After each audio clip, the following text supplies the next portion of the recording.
O BNG de Santiago calificou hoxe de propagandísticas as partidas orzamentarias destinadas a Compostela no 2010 dende a Xunta de Galicia. Segundo a voceira nacionalista, estas cifras sofren un recorte importante en infraestructuras e en compromisos que tiñan dende o goberno autonómico coa nosa cidade. Os responsables do bloque de Santiago de Compostela fixeron esta mañá a súa valoración dos orzamentos para a comarca.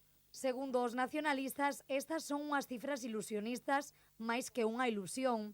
A voceira do BNG di que é sorprendente que estes orzamentos fosen acollidos con entusiasmo dende o Partido Popular e con certa satisfacción dende o PSOE de Santiago.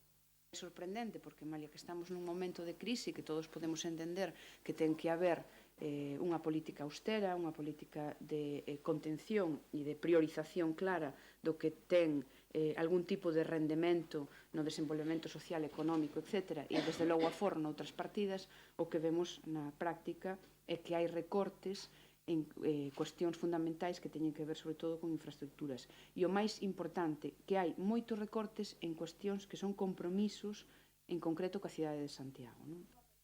Denuncian dende o BNG o recorte de 2 millóns de euros para o Consorcio de Santiago e ademais manifestaron o seu malestar ante as partidas destinadas ás políticas sociais, coa falta de inversión na nova Escola Oficial de Idiomas e no Centro de Saúde de Galeras, unha infraestructura que esperan que este incluída nas partidas xerais da nosa comunidade. Estes son os primeiros orzamentos desde que hai Xunta de Galiza no que os gastos, o volume total de gastos que se dedica á educación e sanidade baixa. E isto vai a levar de maneira paralela a un recorte de servizos e a apertura da privatización de moitos destes recursos que nos creemos que vai a supoñer un retroceso na calidade de vida e un retroceso no benestar.